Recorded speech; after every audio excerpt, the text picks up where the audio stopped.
獅子大王愛乾淨。獅子大王最近發現其他動物都唔鍾意同佢玩，一見到佢就跑開。究竟係因為啲咩原因呢？我哋一齊嚟睇下。獅子大王係森林之王，我哋一齊嚟睇下佢有幾神氣。哇哦！我係獅子大王，森林之王，個個都好驚我。但係有一日，獅子大王發現其他動物都唔鍾意同佢玩，個個都遠離獅子大王。我哋睇下點解？佢啲頭髮好亂啊，個身體好污糟，污糟邋遢，好臭啊！獅子大王嚟啦！其他動物一見到獅子大王，佢就走開晒，好驚啊！獅子大王嚟啦，快啲走啦！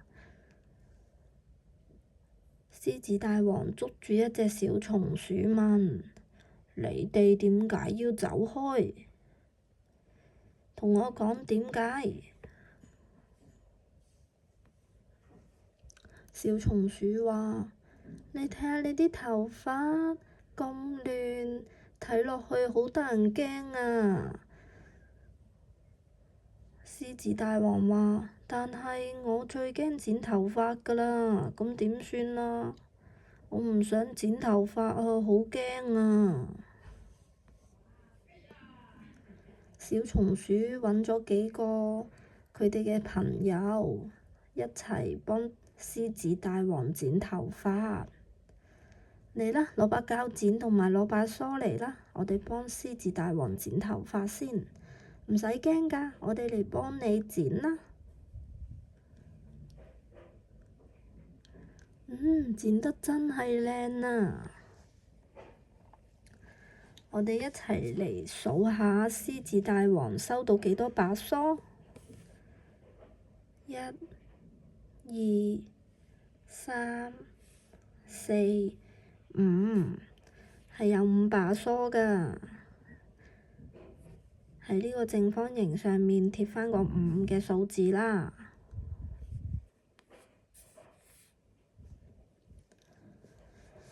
小朋友，你有冇去剪過頭髮啊？首先剪頭髮嘅哥哥會將你啲頭髮整濕先，之後就開始剪啦，剪啊剪啊剪，用個風筒吹一吹乾佢，哇，靚晒！攞個鏡子照下你嘅頭髮靚唔靚啦？你識唔識畫下面嘅呢啲線啊？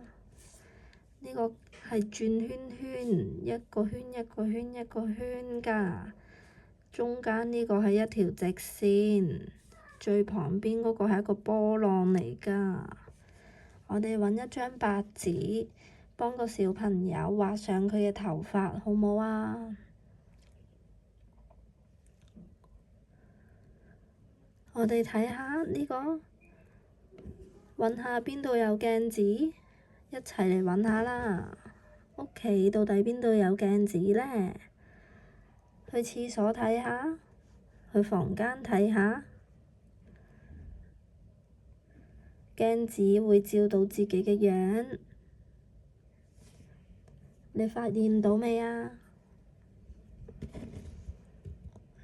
哇！獅子大王又嚟啦，但係其他動物見到佢都走開晒，點解嘅？小兔子揞住個鼻哥，同獅子大王講：獅子大王，你唔係冇刷牙啊，好臭啊！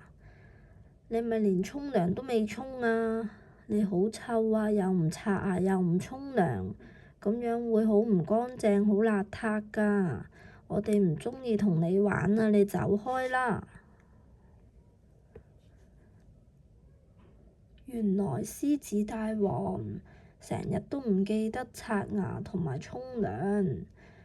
佢個嘴巴同埋身體都好臭。小兔子同獅子大王講：你要記得每一日起身瞓覺都要刷牙，瞓覺之前要沖涼，保持身體清潔。而家每日獅子大王起身都會刷牙啦，擠一擠個牙膏，向上刷，向下刷，吐一吐水，刷乾淨啲牙齒，香噴噴。同埋獅子大王每日都會沖涼㗎，睇下，而家佢變得幾靚，又靚又乾淨。我哋而家數下邊個嘅牙刷多啲，上面呢個先，一、二、三、四、五。貓貓有5支牙刷，小老鼠有1、2、3、4支牙刷，係貓貓嘅牙刷多啲㗎。我哋數下毛巾啦，貓貓有1、2、2條毛巾，小老鼠有1、2、3條毛巾。邊個啲毛巾少啲啊？係貓貓㗎，佢得2條咋。我哋一齊嚟學刷牙齒啊！首先刷牙齒嘅外面，向上刷，向下刷，再刷牙齒嘅入面，刷乾淨，最後刷埋牙齒嘅正面，刷乾淨啲牙齒。我會刷牙，我會洗面。朝頭早我會做乜嘢啊？我會刷牙，我會洗面。晚上我會做乜嘢啊？我會刷牙，我會洗面，我會洗頭，我會沖涼。快啲問爸爸攞張貼紙貼一貼啦！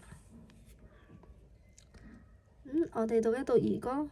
洗澡，來洗澡，來洗澡，沐浴露塗一塗，搓搓搓，多泡泡，沖沖水，抹乾淨，身體清潔好寶寶。讀多一次。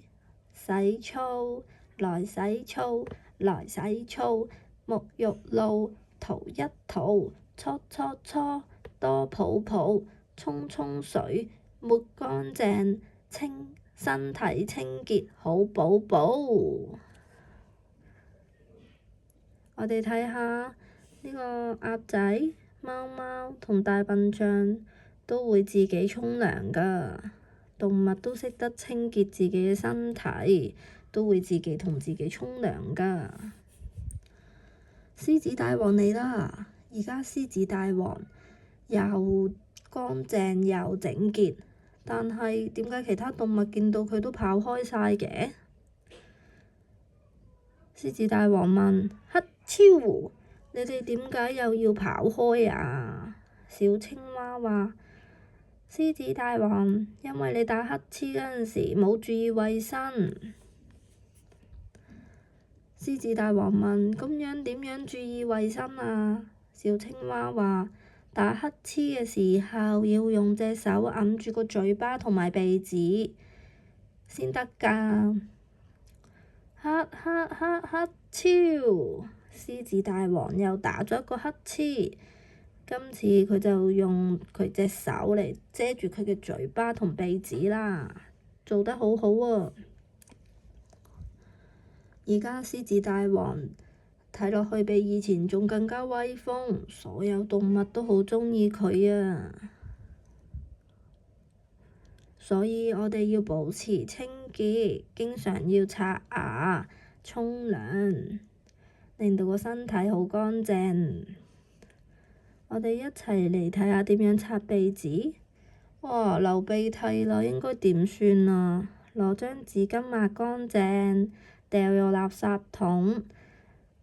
清潔雙手，洗乾淨隻手仔，咁就得啦。你識唔識洗毛巾啊？我會洗毛巾，擰一擰，抹一抹，打開佢，攞個衣架掛起佢，咁就洗好個毛巾㗎啦。咁你會唔會識摺毛巾啊？快啲攞條毛巾嚟試下點摺先。毛巾係正方形嘅，但係佢都可以變做其他唔同嘅類型㗎喎。叫媽咪教下你點樣整。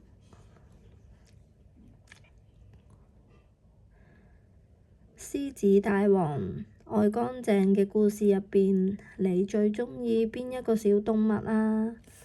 獅子、松鼠、兔仔定青蛙啊？你係咪最鍾意獅子呢？獅子又大隻又威風，要好似獅子咁樣先得㗎。我哋睇下獅子大王做緊乜嘢？刷緊牙喎。我會洗臉淨係刷牙啊。我哋讀出嚟，我會刷牙。讀完咯。